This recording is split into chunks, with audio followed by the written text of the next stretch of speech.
care that we perish.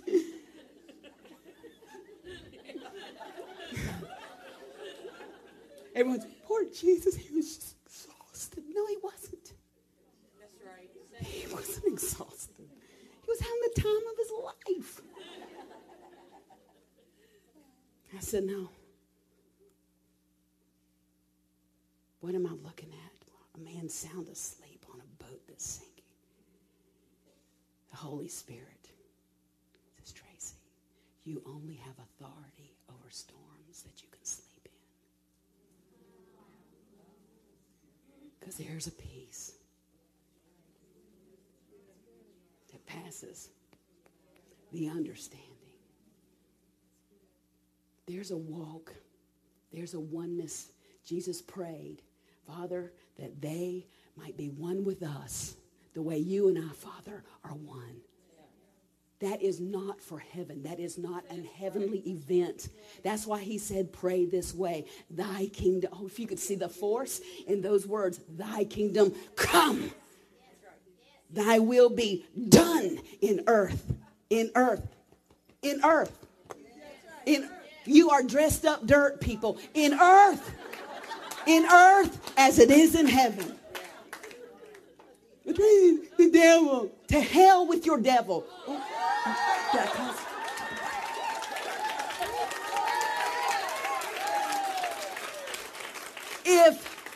If you did not have a devil, you would make one up. So you would have someone to blame for the milquetoast, panty-waist, powerless wimp life you're living. Jesus walked through the midst of them. Devils melt like wax at the presence of the Lord. Ask for rain. Ask for rain.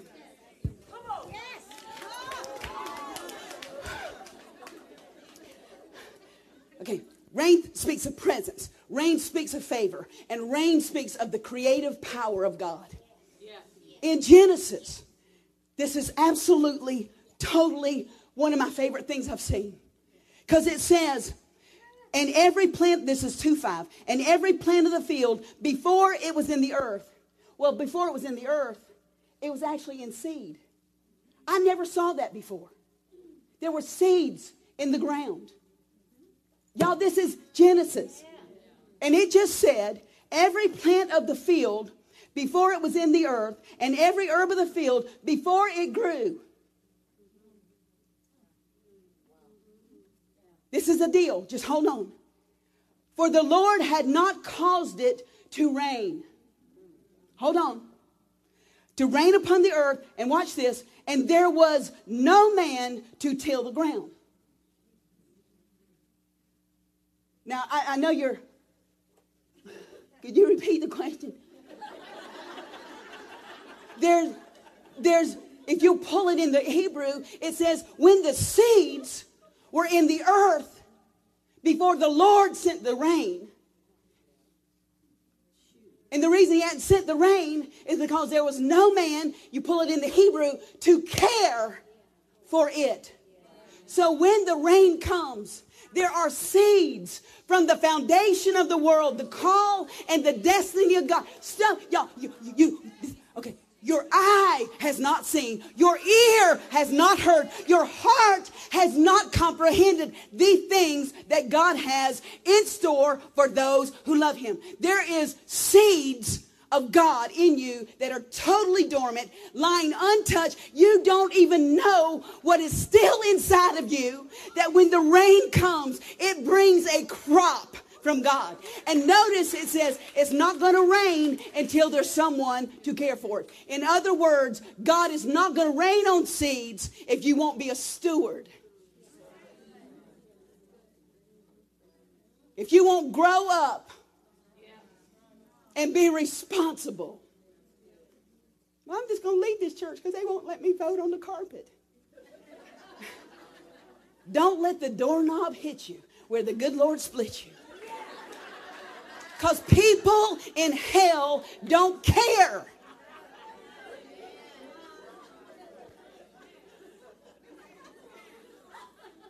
I'm telling you, when this rain falls, the creative power of God is going to bring out of your life. You know how I know this? Because I talked to Lydia today.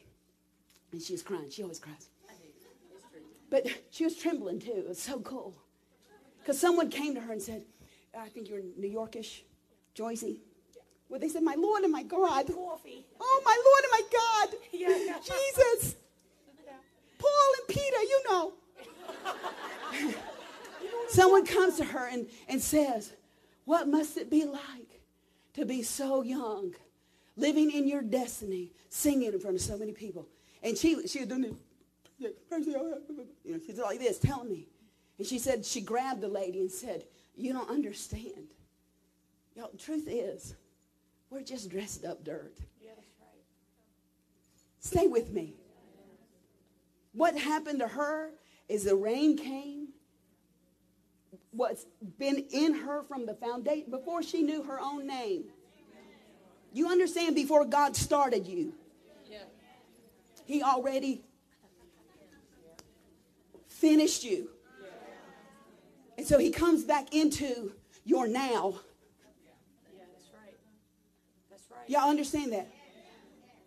And nothing, you understand, nothing surprises God. You're going to hate me for this. God is in a good mood today. Yeah. He's always in a good mood. Because He doesn't live in time. Time lives in Him. He doesn't live in eternity. Eternity lives in Him.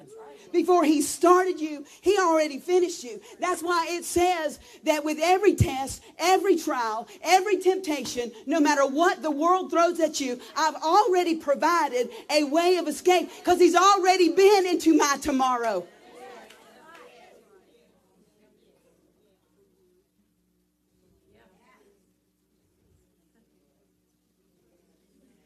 There's stuff inside of you that's coming out this year.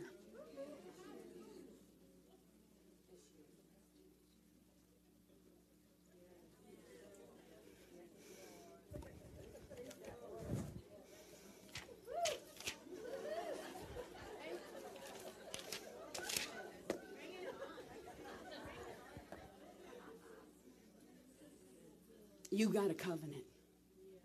Now, let me tell you something wonderful about covenants and the one God made. Covenants are two-way. When my husband married me, we had a covenant. We vowed to a covenant. Are y'all okay with that?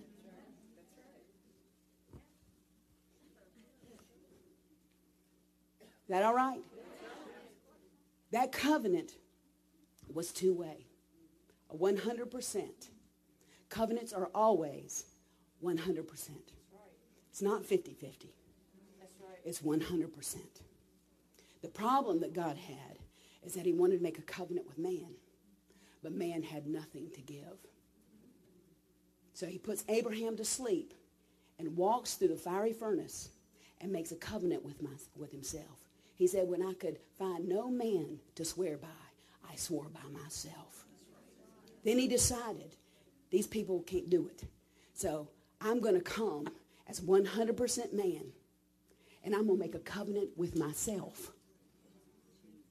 And the good news is, and the bad news is, you're going to really mess up. And it was up to you to measure up. It's not going to happen. Are y'all okay with me? Now, this is probably the most life-changing revelation I have ever had. I had it as a teenager because I couldn't do it. I couldn't. Now, y'all didn't come from where I came from. But you get raised in a sewer of porn. Stay with me. And those images and what happened to you, even though you're saved and spirit-filled, you are not normal. Because it's not a demon. The demons went out. But there was a pattern in my soul. And my mind, come on, and my emotions would try to revert back to where I used to go to get relief. Are y'all okay with me? And there came a point where I said to God, I cannot do it. And He said, I'm glad you finally figured that out. I'm not counting on you. That's why I placed